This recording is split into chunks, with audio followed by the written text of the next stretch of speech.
اللہ کے نبی صلی اللہ علیہ وسلم سے پوچھا جائے, اللہ کے نبی کی حدیث میں دیکھا جائے تو جواب ملتا ہے انما الاعمال بالنیات, تمام عملوں کا دار و مدار نیت کے اوپر ہے. اب نیت کی تعریف کیا ہے؟ خود اللہ کے نبی صلی اللہ علیہ وسلم سے پوچھو, خود سوال کرو کہ نیت کہتے کس کو ہیں؟ فرمایا عمل صالح جو خلوص دل کے ساتھ کیے جائیں, یہ نیت دل کے ارادے کا نام ہے, دل کے ارادے کو نیت کہتے ہیں. آئیے اس حدیث سے فیصلہ کریں کہ نیت کس کو کہتے ہیں. فرمایا اذا التقى المسلمان بسيفيهما فالقاتل والمقتول في النار. قیامت کے دن دنیا ہی میں دو مسلمان آپس میں لڑ رہے ہیں, یہ دونوں کے ہاتھ میں تلوار ہے, وہ اس کو مارنا چاہتا ہے, وہ اس کو مارنا چاہتا ہے. اللہ کے نبی فرماتے ہیں اذا التقى المسلمان بسيفيهما, دونوں اپنی تلواریں نکالیں, وہ اس کو مارے وہ اس کو مارے, تو ایک مارے گا ایک مرے گا, ایک قاتل ہوگا ایک مقتول ہوگا. فرمایا اللہ کے نبی نے القاتل والمقتول في النار, قاتل بھی اور مقتول بھی دونوں جہنم میں جائیں گے. صحابہ نے سوال کیا حاضل قاتل, قتل تو اس نے کیا ہے, قاتل تو یہ ہے, وہ تو بیچارہ مارا گیا, وہ تو قتل ہوا, فما بال المقتول یا رسول اللہ, اے اللہ کے نبی مقتول جہنم میں کیوں جائے گا, وہ تو قتل کر دیا گیا بیچارہ. فرمایا وہ اس لیے جہنم میں جائے گا انہ کان حریصا علی قتل صاحبی, کیونکہ اس کے دل میں یہ نیت تھی کہ اپنے تلوار سے اس کو قتل کر دوں. وہ بھی یہ نیت رکھتا تھا اپنے دل میں کہ میں اس کو قتل کر دوں, وہ اپنے اس دل کی نیت کی وجہ سے جہنم میں جائے گا. اب آپ بتائیے نیت کس کو کہتے ہیں؟ ہمیں یہ بات امام شافعی کی مل گئی, وہ کہہ رہے ہیں زبان سے کہنا بدعت ہے. ہم نے کہا امام شافعی اللہ تیرے درجے کو بلند کرے, تو نے صحیح بات کہی ہے, اور امام صاحب ابو حنیفہ سے اس معاملے میں بھول ہو گئی, غلطی ہو گئی, اللہ تو ان کی اس غلطی کو نظر انداز فرما, معاف فرما, اور ان کی جو جائز باتیں جو قرآن و حدیث میں مل رہی ہیں اور جو انہوں نے محنت کی, اللہ تو اس پر ان کے درجات کو بلند فرما. ہم تو مجرم ہو گئے, ہم تو ائمہ کی شان میں گستاخی کرنے والے ہو گئے, اور تم ایک کی تقلید کر کے تین کی باتیں ٹھکراتے پھرو تو تم چاروں کے دوست ہو گئے. تم ایک کو مان کے تین کو ٹھکراؤ, تین کی باتیں روندو, تین کی باتوں کو پیروں سے کچلو, تین کے فتووں کو آپ نظر انداز کرو تو تم چاروں کے ہمدرد ہیں. اور ہم چاروں کی بات اس وقت مان لیں جب ان کی بات اللہ کے رسول سے مل جاتی ہے, تو ہم چاروں کے گستاخ ہو گئے. اہل حدیث کا مسئلہ جانتے ہو کیا ہے؟ دعائے قنوت رکوع سے پہلے پڑھنا زیادہ افضل ہے. دعائے قنوت وتر والا, قنوت نازلہ کی بات ہم نہیں کر رہے ہیں. وہ قنوت نازلہ اللہ کے نبی نے اس موقع پہ پڑھی تھی جب 70 قرہ شہید کر دیے گئے تھے, تو آپ نے 1 مہینے تک رکوع کے بعد ان کافروں کو جنہوں نے 70 قاریوں کو شہید کر دیا تھا ان کے لیے نام لے کر آپ نے بد دعا کی تھی ان کے لیے. وہ رکوع کے بعد ہے. لیکن وتر کی نماز میں جو قنوت پڑھا جاتا ہے وہ افضل یہی ہے کہ اس کو رکوع سے پہلے پڑھا جائے. امام شافعی کہتے ہیں رکوع کے بعد پڑھو, ابو حنیفہ کے نزدیک رکوع سے پہلے ہے. ہم نے کہا ابو حنیفہ کی بات اس وقت اللہ کے رسول صلی اللہ علیہ وسلم سے مل رہی ہے, یہ زیادہ قریب ہے, اس وقت ہم ابو حنیفہ کی بات لے لیتے ہیں. امام شافعی کی بات نہیں مل رہی ہے, ہم اس وقت امام شافعی کی بات کو رد کر دیتے ہیں. ہم تو وہ ہیں کہ جس کی بات جب رسول سے مل جاتی ہے اس امام کی بات کو لے لیتے ہیں, اور ہم سے زیادہ چاروں اماموں کی بات ماننے والا کون ہو سکتا ہے؟ اس کے باوجود ہم گستاخ ہیں, اور تم تین کی چھوڑے بیٹھو. مانتے کب ہے معلوم ہے؟ جب بری طرح پھنس جاتے ہیں. تب کب مانتے ہیں کسی دوسرے کی؟ بیوی کا شوہر غائب ہو گیا, پتہ نہیں چل رہا ہے. اب بیوی گھر پہ کتنے دن انتظار کرے گی؟ یہاں مانیں گے, یہاں ابو حنیفہ کی نہیں مانیں گے. ابو حنیفہ فرماتے ہیں 90 سال انتظار کریں. لڑکی کی شادی 15 سال کی عمر میں ہوئی, 20 سال کی ہوئی, شوہر غائب, پتہ نہیں چلا. کتنے دن انتظار کرے گی؟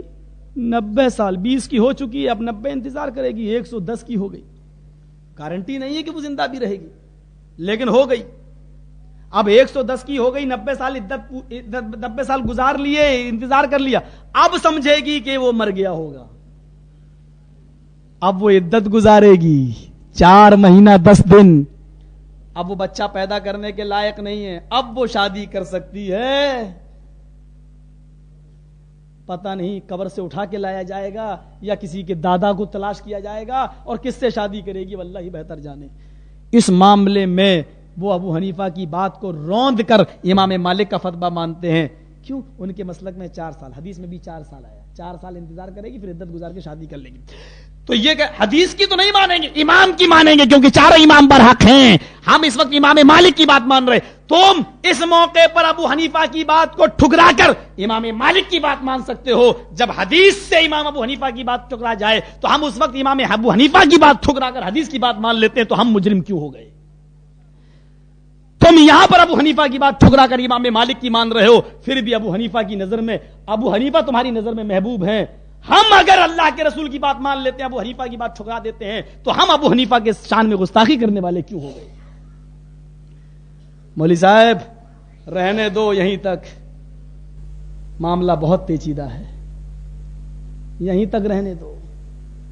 ان لوگوں سے آپ سوال کریں گے, یہ تو 90 سال بہت مشکل میں ہوا, یہ شروع میں 120 تھا,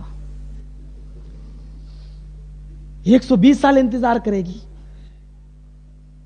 اعتراض کر کر کے نہیں کر پائے گی اتنے دن, تب 120 سے 20 ہٹے تو 100 رہ گئے, 100 سے ہٹ کر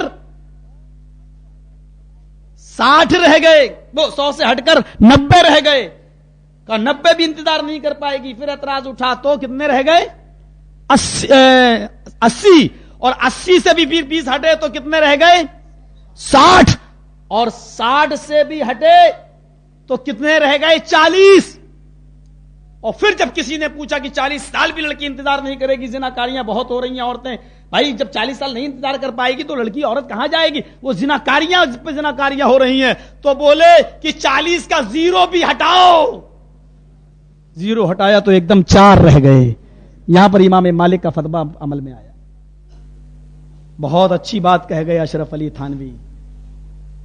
ہم ان کے بہت قریب رہتے ہیں, اس لیے جتنی معلومات شاید ان کے بارے میں ہم کو معلوم ہو سکتا ہے علم کے ناطے سے آپ کو معلوم ہو, لیکن قربت کی وجہ سے جتنا ہمیں جانکاری ہوگی شاید آپ کو نہ ہو.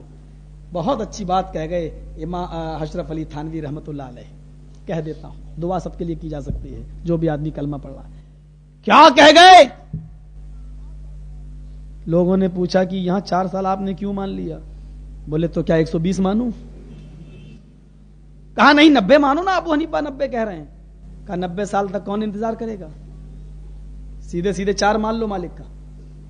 کہا کہ یہاں تو ابو حنیفہ کی تقلید ختم ہو رہی ہے, ہم تو مقلد ابو حنیفہ مقلد امام مالک نہیں ہے, تقلید ختم ہو جائے گی. کہا ہو جانے دے. کہا تقلید مٹ رہی ہے. کہا اگر یہ فتویٰ مان لو ابو حنیفہ کا تو اسلام مٹ جائے گا. کہا کیا کہہ رہے ہو؟ کہا کہ ماں بہن بیٹیاں زنا کرائیں گی, تقلید مٹ جائے, مٹ جانے دے, اسلام نہ مٹا. بہت اچھی بات کہہ گئے ہیں. ہندوستان کی کتابوں میں اشرف علی تھانوی کی وہ کتابیں ہمارے گھر پہ ہمارے پاس موجود ہیں. میرا موبائل نمبر آپ لے لیجئے, اپنا فیکس نمبر دے دیجئے گا, میں فوٹو کاپی فیکس کر کے بھیج دوں گا وہاں سے. بہت بڑی بات ہے. حکم ہے رفع الیدین کرو, بغیر حکم ہے یہ زور سے آمین بولنے کا اور امام کے پیچھے سورہ فاتحہ کا. ما آتاکم الرسول, رسول جو دیں بولے لو. یہ ایک اور حدیث, قولی نہیں فعلی, فعل کی اور ایک تقریری, 2 حدیثیں میں آپ کے سامنے اور پڑھ رہا ہوں, اور اس کے بعد میں ایک ہم زبردست ایک واقعہ بیان کر کے, کافی دیر ہو جائے گی پھر بھی. چلو آج چلتے ہیں, میرا لاسٹ پروگرام. وعن النعمان ابن بشیر رضی اللہ تعالی عنہ قال کان رسول اللہ صلی اللہ علیہ وسلم یسوی صفوفنا اذا قمنا الى الصلاۃ فاذا استوینا کبر. رواہ ابو داؤد وصححہ الالبانی. یہ حدیث ابو داؤد کی ہے اور ناصر الدین البانی نے اس حدیث کو صحیح قرار دیا ہے. حدیث کے الفاظ کیا ہیں؟ نعمان ابن بشیر فرماتے ہیں کان رسول اللہ صلی اللہ علیہ وسلم یسوی صفوفنا. کانا فعل مضارع پر جب آتا ہے تو ابھی میں نے بتایا تھا کہ اس کو ماضی استمراری کے معنی میں کر دیتا ہے, کنٹینیو ریگولرٹی اس کے اندر دے دیتا ہے. یعنی اللہ کے رسول نے کوئی نماز اس وقت تک پڑھاتے ہی نہیں تھے جب تک کہ آپ صفوں کو اپنے ہاتھ سے درست نہیں کر دیتے. یہاں تو اہل حدیثوں میں بھی ایک برائی ہے, امام صاحب پہلے ہی مصلی پہ کھڑے ہو گئے تب اقامت ہوتی ہے. اللہ کے رسول کے زمانے میں حضرت بلال کھڑے ہو جاتے تھے اقامت کے لیے, تب اللہ کے رسول اپنے حجرے سے نکلتے تھے. اللہ اکبر اشہد ان لا الہ الا اللہ. اللہ کے نبی اب سمجھ گئے کہ اقامت ہوئی, تب آپ نکلتے تھے اور آپ مصلی پر کھڑے ہو کے پہلے اس طریقے سے دائیں بائیں سب کو دیکھتے تھے, جو آگے ہوتا تھا اس کو پیچھے, جو پیچھے ہوتا تھا اس کو آگے, اور اس کے بعد آپ کہتے تھے سووا صفوفکم یرحمکم اللہ, اپنی صفوں کو درست کر لو, اللہ ہم سب پر رحم فرمائے. صفوں کو درست کراتے تھے, آگے والے کو پیچھے, پیچھے والے کو آگے کرتے تھے. فَإِذَا اسْتَوَيْنَا, حدیث کے الفاظ پر غور کیجیے, اذا عموم کے لیے, فَإِذَا اسْتَوَيْنَا, جب ہم بالکل پوری طریقے سے اپنی صفیں درست کر لیتے تھے, جب ہم برابر اپنی صفیں کھڑی درست کر لیتے تھے, اس کے بعد اللہ کے نبی کہتے تھے اللہ اکبر, صفیں درست کر لو. اللہ کے نبی فرماتے ہیں اگر انگلی سوئی کے سوراخ کے برابر بھی اگر جماعت میں سانس باقی رہ گئی تو اس سے شیطان گزر جاتا ہے. دوسری حدیث آتی ہے کہ تمہاری صفوں میں اگر جگہ باقی رہ گئی تو اللہ تعالیٰ تمہارے دلوں میں منافقت پیدا کر دے گا. تیسری حدیث ہے اگر صفوں میں جگہ باقی رہ گئی تو اللہ تعالیٰ تمہارے دلوں میں حسد اور کینہ اور بغض پیدا کر دے گا. آج ایک دوسرے کو سے جل رہا ہے, اور پاکستان میں تو مسلمان کا دشمن بنا ہوا ہے.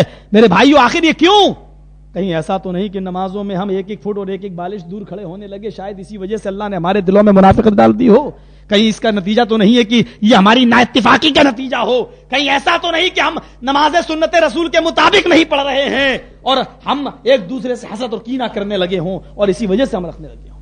یہ عمل تھا اللہ کے رسول کا. کوئی نماز اس وقت تک نہیں پڑھاتے تھے جب تک کہ آپ اس کو سیدھا نہیں کر لیتے تھے. یہاں تو مولوی پہلے ہی کھڑا ہے قبلے کی طرف رک کر کے, اقامت ہو رہی, اللہ اکبر اللہ اکبر اللہ اکبر اللہ اکبر اشہد ان لا الہ الا اللہ اشہد ان لا الہ الا اللہ, آخر میں لکھا لا الہ الا اللہ. ابھی وہ لا الہ الا اللہ نہیں کہہ پایا, مولوی نے کہا اللہ اکبر. کوئی ایک بالش کھڑا بھاڑ میں جائے, کوئی ایک فٹ کھڑا چولہے میں جائے, مطلب نہیں. اللہ کے رسول کوئی صفیں اپنی جب تک درست نہیں کر لیتے تھے, نماز تکبیر نہیں کہتے تھے, اللہ اکبر نہیں پڑھاتے. عربی کے الفاظ ہیں, جان بوجھ کر گالی دینا کسی کو. حدیث کے الفاظ ہیں, حدیث پڑھ کے سنا رہا ہوں, اور اگر ان حدیثوں کو غلط کہتا ہے تو اپنے مدرسوں سے پڑھانا چھوڑ, نکال. تیرے استاد یہ حدیث پڑھاتے ہیں, وہ شیخ الحدیث ہیں, ہم وہ حدیثیں پڑھ کے سنا رہے ہیں تو ہم ملعون ہیں. غور کرنا. ایک اور حدیث, یہ تو ہو گیا فعل, عمل جو نبی نے کیا وہ بھی ہمیں کرنا چاہیے. اللہ کے رسول صلی اللہ علیہ وسلم کا حکم وہی ہے, 2 رکعت فجر کی نماز جماعت کے ساتھ, اور اس سے پہلے 2 رکعت سنت, 2 سنت 2 فرض. آپ 2 فرض پڑھتے تھے اور اس سے پہلے 2 سنتیں پڑھتے تھے. ایک صحابی رات میں عبادت کرتے رہے اور رات بھر عبادت کرتے رہے, تہجد کی نماز پڑھ کے وتر پڑھ کے تھوڑا سا سو گئے.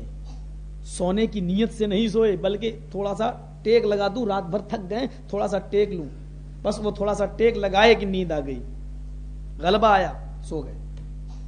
اچانک آنکھ کھلی تو جماعت کھڑی ہے فجر کی, جماعت میں شریک ہو گئے. اس کے بعد میں وہ 2 رکعتیں سنتیں انہوں نے بعد میں پڑھ لی.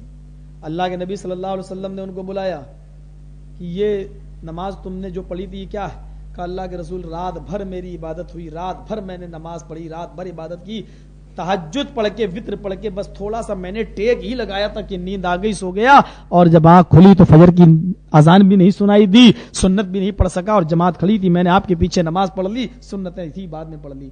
آپ نے یہ نہیں کہا یہ تم نے غلط کیا, لیکن آپ نے کیا کہا, کاش تو رات بھر آرام سے سوتا اور عبادت نہ کرتا, لیکن فجر کی فرض نماز سے پہلے اگر 2 رکعتیں سنتیں پڑھ لیتا تو یہ تیرے لیے دنیا و ما فیہا سے بہتر تھی, اور تیرے لیے رات بھر کی عبادت سے بہتر تھی. یہ 2 رکعت سنتوں کا مقام ہے.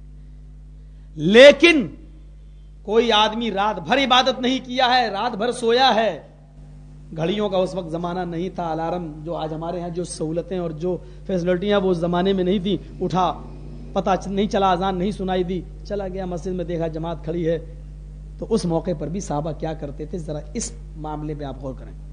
وعن قیس بن عمرو رضی اللہ تعالی عنہ قال رأى رسول الله صلى الله عليه وسلم رجلا يصلي بعد صلاة الصبح ركعتين فقال رسول الله صلى الله عليه وسلم صلاۃ الصبح رکعتان فقال الرجل انی لم اکن صلیت رکعتین اللتین قبلهما فصلیتهما الان فسکت رسول اللہ صلی اللہ علیہ وسلم رواہ ابو داؤد وصححہ الالبانی. یہ حدیث بھی ابو داؤد کی اور البانی نے اس حدیث کو صحیح قرار دیا ہے. قیس ابن عمر فرماتے ہیں کہ اللہ کے نبی صلی اللہ علیہ وسلم نے ایک آدمی کو دیکھا فجر کی نماز کے بعد 2 رکعت پڑھ رہا ہے, یعنی میرے پیچھے 2 رکعت پڑھا ہے. فجر کی جماعت اللہ کے نبی نے پڑھائی یہ نماز, اور نماز میں یہ شامل تھا, نماز میں موجود تھا. نماز اس نے میرے پیچھے پڑھی, نبی نے جب سلام پھیرا تو وہ سلام پھیر چکا اور اس کے بعد میں کھڑا ہو گیا. یعنی نبی کے ساتھ اس نے دونوں رکعتیں فرض نماز پڑھی, لیکن اس کے بعد میں کھڑا ہو گیا اور اس نے 2 رکعتیں پڑھنا شروع کر دی. آپ نے اس کو دیکھا, را رسول اللہ صلی اللہ علیہ وسلم رجلا, ایک آدمی کو دیکھا یصلی بعد صلاۃ الصبح رکعتین, 2 رکعتیں پڑھ رہا ہے. پڑھنے کے بعد دیکھ رہے ہیں آپ اس کو, جب پڑھ چکا تو آپ نے اس کو بلایا, ادھر آؤ ادھر آؤ. اللہ کے نبی نے مصلی کے پاس جہاں نماز پڑھائی تھی وہاں بلایا,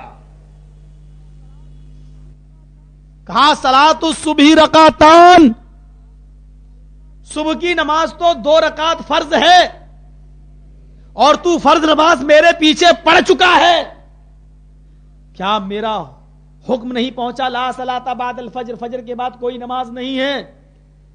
اللہ کے رسول معلوم تھا جب فجر کی نماز کے بعد کوئی نماز نہیں ہے تو یہ تو نے کون سی نماز پڑھی, جبکہ فرض نماز تو میرے پیچھے فجر کی پڑھ چکا ہے, یہ تو نے 2 رکعتیں کون سی پڑھی ہیں؟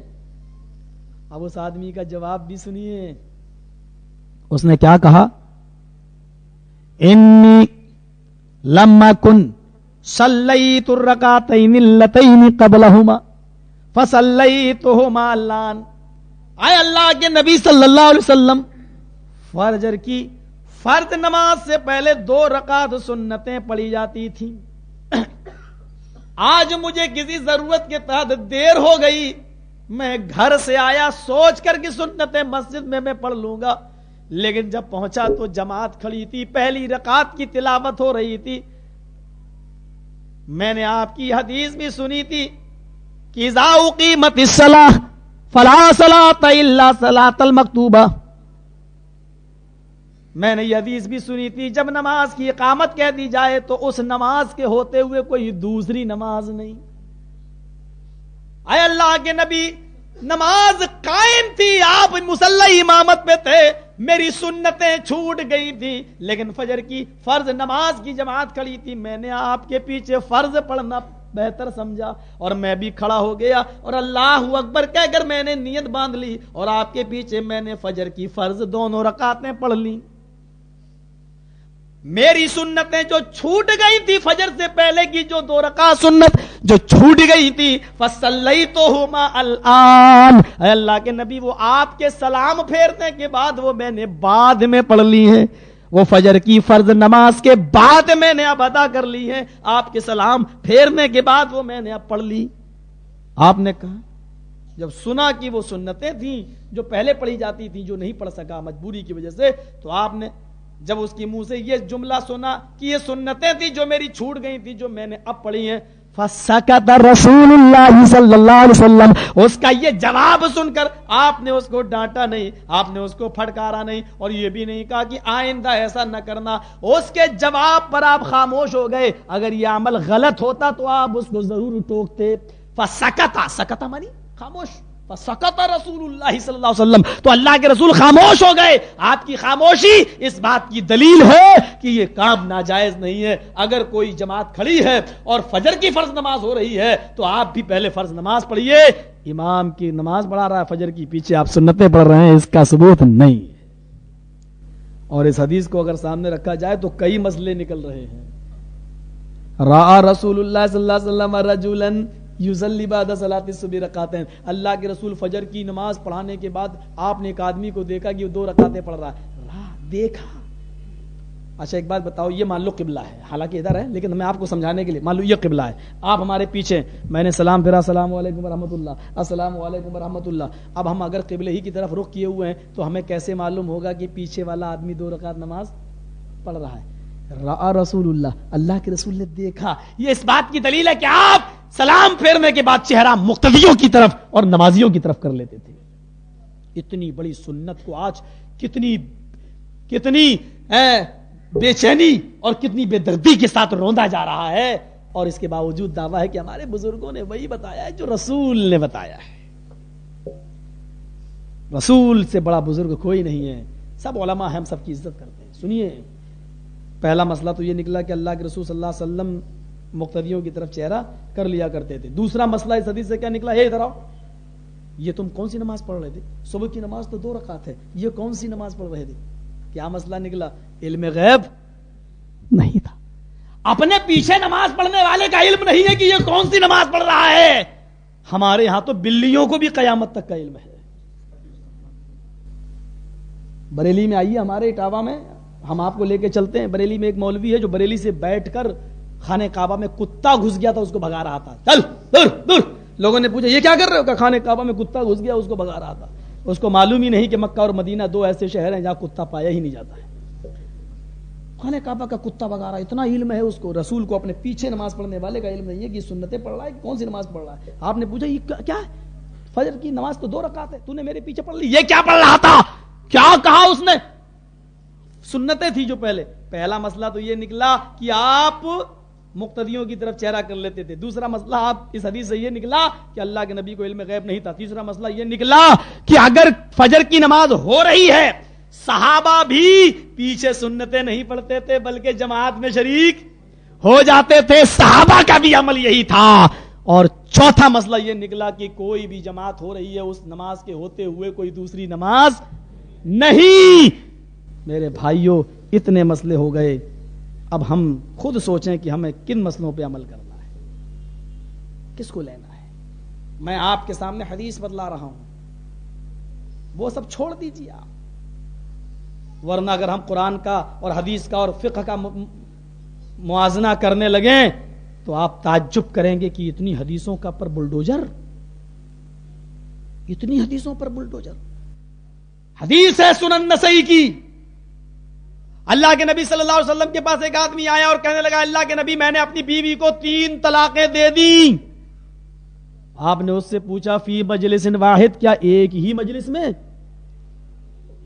کہا ہاں ایک ہی مجلس میں، یعنی طلاق طلاق طلاق۔ مجلس کس کو کہتے ہیں آپ سمجھ رہے ہیں؟ نشست بھی بیچارے نہیں سمجھتے ہوں گے بہت سے بھائی۔ ایک طلاق دینے کا صحیح طریقہ یہ ہے جب بالکل مجبوری ہو اور نبھنے کی اور بننے کی کوئی شکل نہ ہو تب، اور اس میں بھی اتنا راستہ رکھا گیا ہے تاکہ آپ کو سوچنے اور سمجھنے کی مدت ملے، مہلت ملے۔ پہلے کوششیں کر لو، نہیں مزاج بن رہا ہے، مصالحت کے لیے پنچوں کو بٹھا لو۔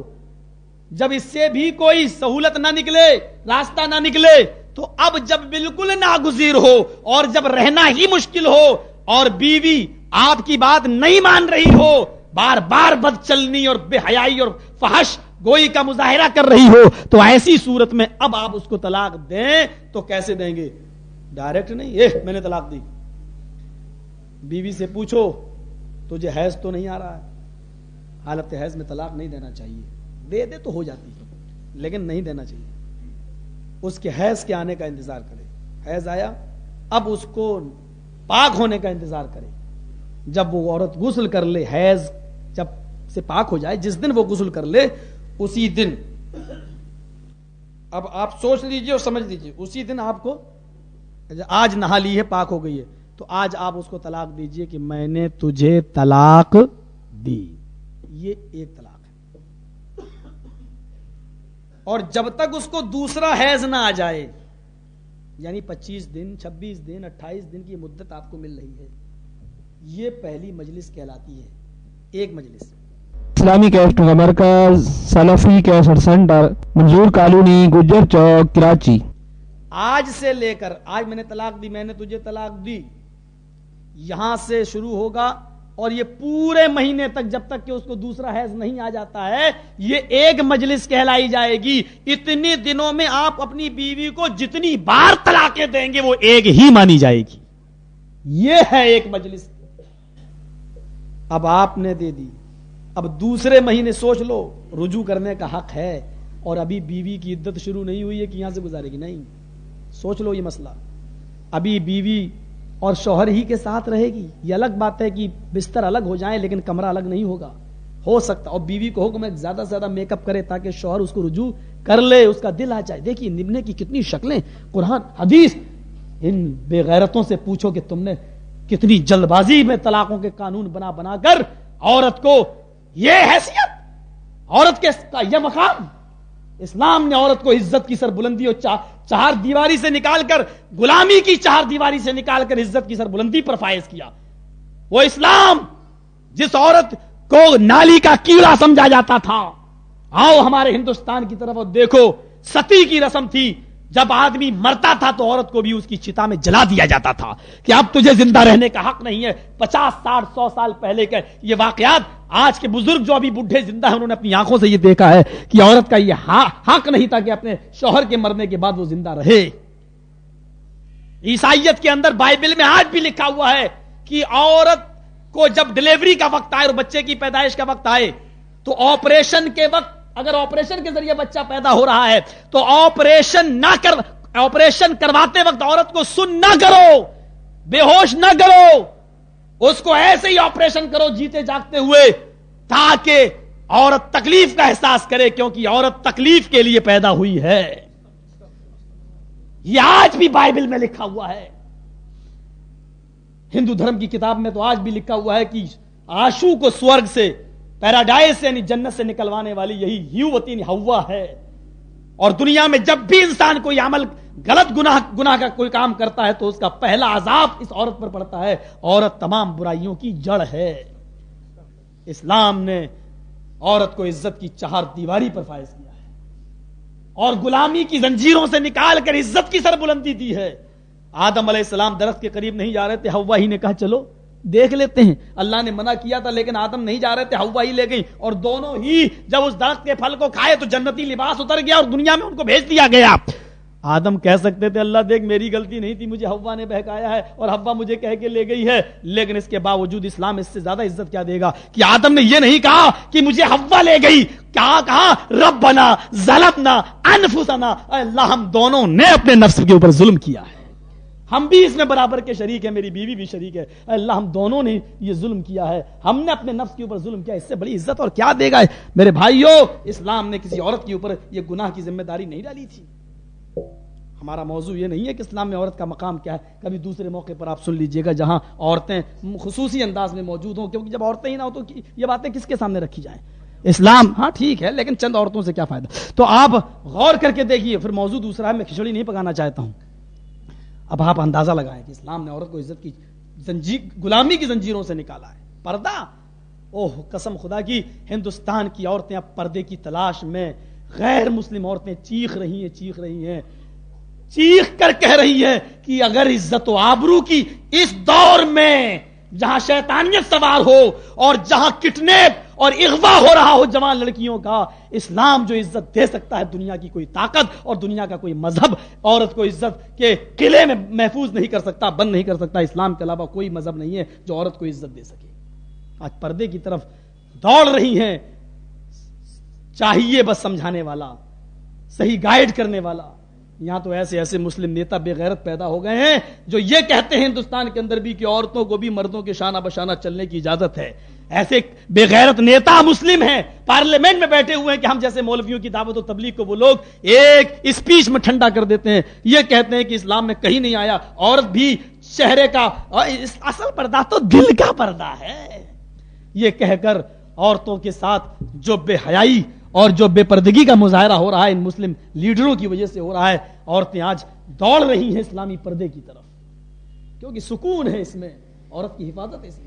اسلام نے منع تھوڑی کیا کہ پڑھنے نہ جائیں, کون منع کرتا ہے؟ اسلام تو نہیں کہتا ہے کہ عورت پڑھنے نہ جائے. اسلام نے تو یہاں تک کہا کہ جس کی 3 بیٹیاں ہوں گی اور جس نے پڑھایا ہوگا, جس نے لکھایا ہوگا, اچھا ادب اپنی بیٹی کو سکھایا ہوگا اور ان تینوں کا گھر بسا دیا ہوگا کسی دیندار لڑکے سے شادی کر کے, اللہ کے نبی فرماتے قیامت کے دن اس کا باپ, ان 3 بچیوں کا باپ میرے ساتھ اس طریقے سے جنت میں رہے گا جس طریقے سے یہ 2 انگلیاں آپس میں ملی ہوئی ہیں. ایک صحابی رونے لگے, اللہ کے نبی میری تو 2 ہی بیٹیاں ہیں. آپ نے فرمایا تو اپنی دونوں بیٹیوں کو پڑھاؤ لکھاؤ اور ان کی اچھی طریقے سے شادی کر دو دیندار گھرانے کے اندر, میرے ساتھ وہ آدمی بھی جنت میں میرا پڑوسی بن کر رہے گا جس کی 2 بیٹیوں کی شادیاں دیندار گھرانے میں ہو گئی ہوں، پڑھایا لکھایا، اور جس کی 1 بیٹی ہو وہ بھی سن لے، وہ اپنی 1 ہی بیٹی کو پڑھائے لکھائے اور دیندار گھرانے میں شادی کر دے، وہ بھی میرے ساتھ جنت میں میرا پڑوسی بن کر رہے گا۔ اس سے زیادہ عزت اور کون سا مذہب دے سکتا ہے؟ یہ ہے عورت کا مقام اسلام کے اندر۔ انہوں نے کیا دیا ہے؟ محمد رسول اللہ کی 9، ایک حدیث میں آتا 11 بیویاں تھیں، لیکن آپ تعجب کریں گے کسی ایک بیوی کی ذات پر بھی کسی نے حملہ نہیں کیا سوائے اما عائشہ کو۔ اما عائشہ کے اوپر زنا کی تہمت عبداللہ ابن ابی ابن سلول نے لگائی ضرور تھی، لیکن قرآن کی آیتیں نازل ہو کر حضرت عائشہ کی پاک دامنی کا اعلان کر دیتی ہیں۔ 11 بیویوں کی حفاظت کرنا اور دین کا کام کر لینا یہ کوئی مشکل بات، کوئی بہت آسان کام نہیں ہے۔ پوچھو جس نے نبھایا ہوگا یہ، اس سے پوچھو کہ اس کو کتنی دقتوں کا سامنا کرنا پڑا ہوگا۔ ہمارے ہندو دھرم کے اندر تو ایک ہی عورت سے شادی کرنے کی اجازت ہے، لیکن پوچھو رام چندر جی سے، پڑھو رامائن، ایک ہی پتنی تھی سیتا، وہ اس کی بھی حفاظت نہیں کر پائے، قاعدے سے نہیں رکھ پائے، رامائن پڑھو، راوڑ لے کے بھاگ گیا۔ ہنومان اور لکشمن سری لنکا میں یدھ کر کے گئے اور لے کے آئے اور راوڑ کو ختم کر کے آئے۔ یہ کوئی معمولی چیز نہیں ہے۔ رسول اللہ صلی اللہ علیہ وسلم سے پوچھو کہ عورت کی عزت کیسے کی جائے، کیسے حفاظت کی جائے۔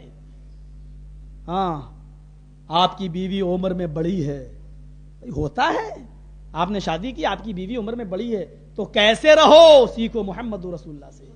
آپ کی بیوی عمر میں چھوٹی ہے، کیسے رہو، سیکھو محمد رسول اللہ سے۔ عمر میں آپ کی بیوی بڑی ہے تو ویسے رہو جیسے محمد رسول اللہ خدیجۃ الکبریٰ کے ساتھ رہے۔ آپ کی عمر 25 سال اور خدیجہ کی عمر 40 سال۔ آپ کی عمر اگر زیادہ ہے اور آپ کی بیوی کی عمر کم ہے تو ویسے رہو جیسے اللہ کے رسول حضرت عائشہ کے ساتھ رہے۔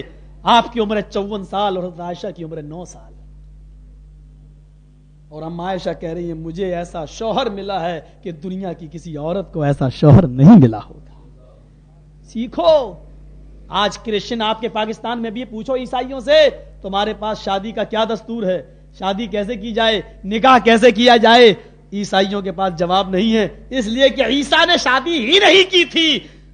بائبل کے مطابق عیسیٰ سولی دے دیے گئے اور انہوں نے نکاح نہیں کیا تھا، اور ہمارے قرآن کے مطابق عیسیٰ بغیر شادی شدہ تھے، غیر شادی شدہ تھے، لیکن آسمان پر زندہ اٹھا لیے گئے، لیکن شادی نہیں کیے تھے۔ آج عیسائیوں کو معلوم نہیں ہے شادی کیسے کی جائے، اور افسوس ہمیں ہے کہ محمد رسول اللہ نے نکاح کے طریقے بتائے، ولیمے کا طریقہ بتایا، 11 بیویوں سے شادی کر کے آپ نے دکھا دیا کہ کتنی بارات ہونی چاہیے، کتنے افراد ہونے چاہیے، ولیمہ کیسا ہونا چاہیے، لڑکی والے کے گھر کھانا کھانا جائز ہے کہ ناجائز ہے، مہر کتنا ہونا چاہیے۔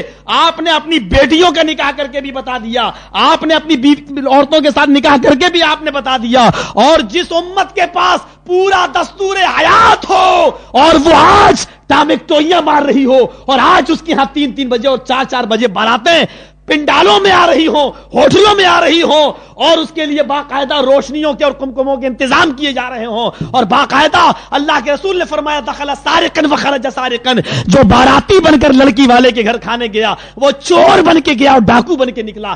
آج ہم چور اور لٹیرے اور ڈکیت بن کے جا رہے ہیں۔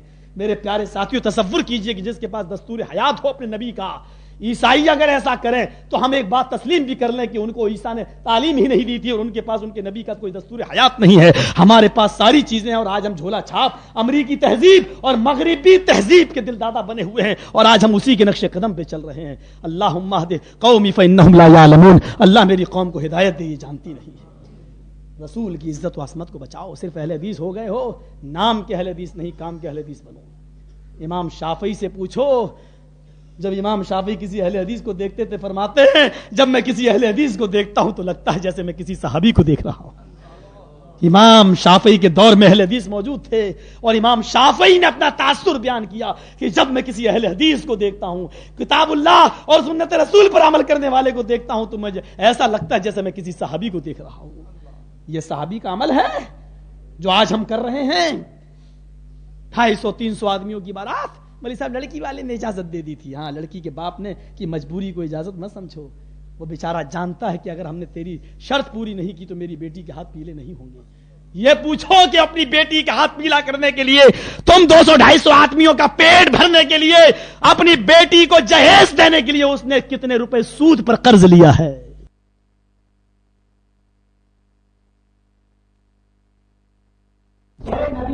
دستار میں نہیں جا رہا ہوں، تیرے نبی کو میں پکڑنے کے لیے نہیں جا رہا ہوں، بے فکر پر قرض لیا ہے، آج 10 سالیں ہو گئی، قرض ادا نہیں ہوا، اب تک جو کیا بیچارے نے وہ سود میں چلا گیا، اور کبھی کبھی بیچارہ پنکھے میں پھانسی کا پھندا لٹکا کر خودکشی کر لیتا ہے کہ میرے پاس قرض دینے کے لیے کچھ نہیں ہے۔ تم لڑکی کے باپ کی اجازت کو مجبوری کو اجازت مت سمجھو، نوجوانوں اٹھو، تم سے کچھ امیدیں وابستہ ہیں، بوڑھوں سے ہمیں امیدیں کم ہیں، کیونکہ ولا یملؤ جوف ابن آدم الا التراب، آدمی بوڑھا بھی ہو جاتا ہے لیکن ہرس نہیں مٹتی، وہ چاہے گا کہ میرے بیٹے کو جہیز میں موٹر سائیکل مل جائے، وہ چاہے گا یہ مل جائے، جب تک قبر میں نہ پہنچ جائے قبر کی مٹی اس کا پیٹ بھر سکتی ہے، دنیا کی مٹی دنیا کی ہرس اس کا پیٹ نہیں بھر سکتی ہے۔ لو کان لابن آدم وادیان من مال لتبقى ثالثا، اگر ابن آدم کے پاس سونے اور چاندی کے 2 گودام اور 2 جنگل بھی ہوں تب بھی اس کا پیٹ نہیں بھرے گا، اور وہ تیسرے گودام کی تیسرے جنگل کی خواہش بھی کرے گا۔ میرے بھائیوں، صاف اللہ کے رسول نے کہا تھا ولا یملؤ جوف ابن آدم الا التراب، قبر کی مٹی تیرا پیٹ بھر سکتی ہے، کچھ نہیں۔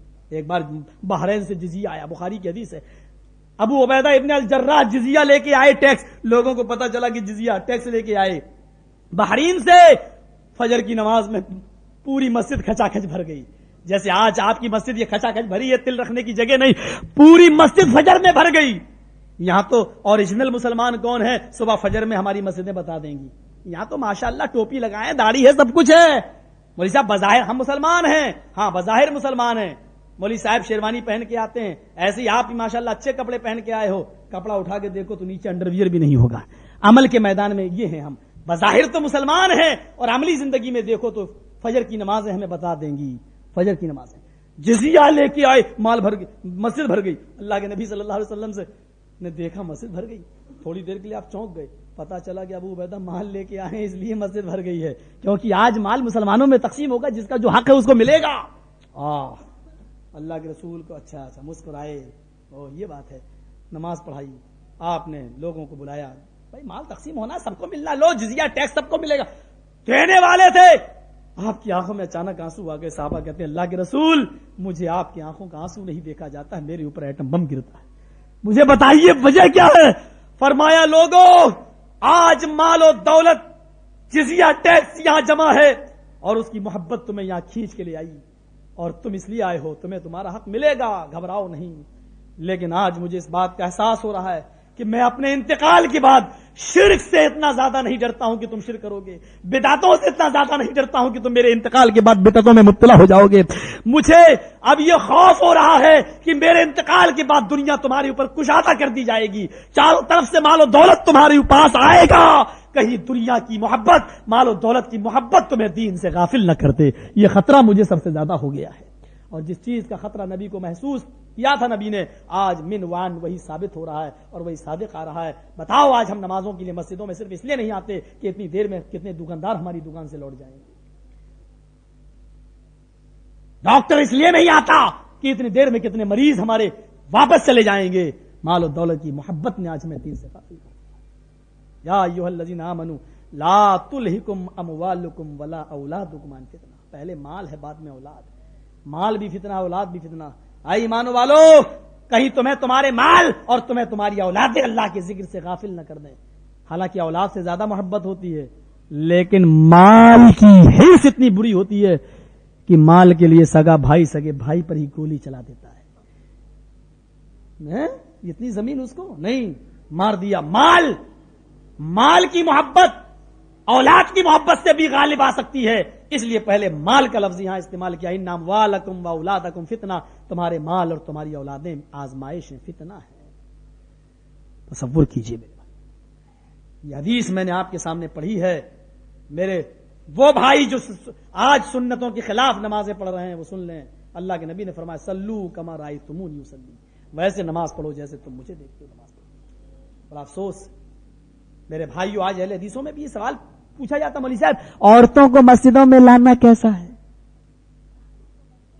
میں تو کہتا ہوں کہ عورتوں کا گھر میں نماز پڑھنا افضل ہے، لیکن مسجد میں اگر وہ آ رہی ہیں تو آپ روکنے کا حق نہیں رکھتے۔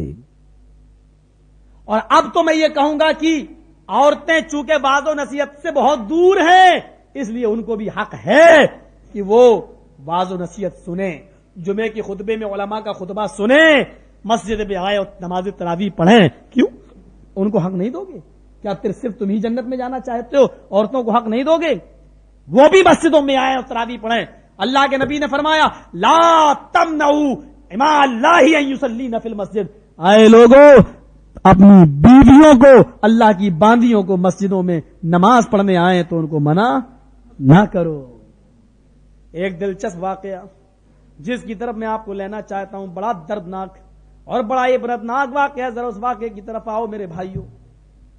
اللہ کے نبی کے زمانے میں ایک عورت فجر کی نماز پڑھنے کے لیے نکلی. بڑا دلچسپ اور دردناک واقعہ ہے. ذرا اس واقعے کو سنیے، اپنے عقیدے کی اصلاح بھی ہوگی اور نماز بھی سنت کے مطابق پڑھنے کا موقع ملے گا. میں پہلے حوالہ دے دوں، یہ حدیث آپ کو ترمذی شریف ابواب الحدود کے اندر یہ روایت ملے گی. حدیث چونکہ بہت زیادہ لمبی ہے اس لیے میں اس پوری حدیث کو عربی متن اور سند کے ساتھ میں آپ کے سامنے نہیں پڑھ رہا ہوں، صرف میں اس کا ترجمہ آپ کے سامنے پیش کر رہا ہوں. اللہ کے نبی کے زمانے میں ایک عورت فجر کی نماز پڑھنے کے لیے نکلی. اندھیرا تھا، وہ نماز پڑھنے کے لیے جا رہی ہے. پیچھے اس کا ایک آدمی لگ گیا. اس نے اپنے سر سے اوڑھنی اتاری، امامہ اتارا جو پہنے ہوئے تھا، اس نے وہ امامہ اس عورت کے سر پہ ڈال دیا اور اس کے گلے میں ڈال کر اس کو کھینچا. اور پاس ہی میں کوئی کھیت تھا، کوئی سنسان جگہ تھی، اس میں اس کو ایسے پکڑا اور ایسے دبایا اور اسی طریقے سے اس کو گھسیٹتا ہوا لے گیا. اور وہاں پہنچنے کے بعد اس کو ڈرایا، دھمکایا اور اس کے جسم کے سارے کپڑوں کو تار تار کر دیا. ترمذی کے جو الفاظ ہیں وہ میں نقل کر رہا ہوں. فقضا حاجتہ، اس نے اس کے ساتھ پوری طریقے سے اپنی ضرورت پوری کر لی، زنا کر لیا. فقضا حاجتہ، کر چکا. فقام ففر، کھڑا ہوا اور بھاگا. ضرورت پوری ہو گئی، زنا کر لیا، کپڑے پھاڑ دیے. زنا کپڑے کے اوپر سے نہیں، زنا کر لیا یعنی اس عورت کو بالکل برہنہ کر کے. زنا جب کہا جائے تو اس کا اطلاق اسی پر ہوگا.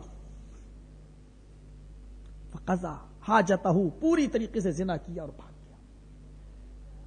جب گیا تو وہ عورت چیخنے لگی، او میرے پڑوسیوں، میرے بھائیوں، نکلو، جلدی سے نکلو، ایک آدمی میری عزت کو لوٹ کر، میری عزت کو فراموش کر کے بھاگ رہا ہے. اس کی آواز سن کر کچھ لوگ نکلے، لیکن سب سے پہلے ایک آدمی جو نکلا تھا اس کو بھی نماز پڑھنے جانا تھا. اس نے اس عورت کی آواز سنی تو یہ تھوڑا سا دوسری کیفیت میں تھی. اس طریقے سے مطلب ہاتھ چلاتے ہوئے چاروں طرف وہ پکار رہی تھی کہ کہیں سے تو کوئی نکلے. تو گھوم گھوم کے کہہ رہی تھی ارے نکلو، ارے ہے کوئی، ارے ہے کوئی. تو اس کی آواز سن کر جب اس کا چہرہ اس طرف گیا تو ادھر سے کوئی آدمی نکلا اور وہ یہ کہہ رہی تھی کہ میری عزت لوٹ گئی ہے اور یہ آدمی جو بھاگ رہا ہے میری عزت لوٹ کر. تو یہ اس آدمی کے پیچھے بھاگنے لگا جو بھاگ رہا تھا. اس کی آواز سن کر ایک آدمی سب سے پہلے نکلا اور یہ اس کے پیچھے بھاگنے لگا جو اس کے آگے بھاگ رہا تھا کہ اس کو میں پکڑوں.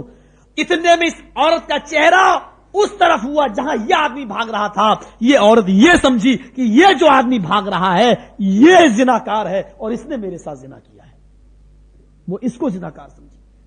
اتنے میں 10-15 لوگ بھی نکل آئے. عشرہ 15 رجلا، 10 یا 15 آدمی نکل آئے. اس عورت نے کہا دیکھو وہ جو بھاگ رہا ہے وہ میری عزت کو لوٹ کے بھاگ رہا ہے، پکڑو پکڑو جلدی جاؤ. لوگ اس کے پیچھے بھاگنے لگے.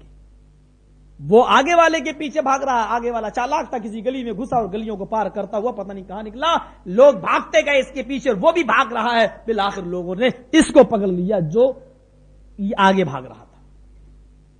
عزت لوٹ کے بھاگتا ہے، مسلمان ہو کر تو نے ایک عورت کی عزت کو چھلنی چلنی کیا. کہتا ہے چھوڑو، وہ آدمی ادھر بھاگ گیا ہے. کہا کون؟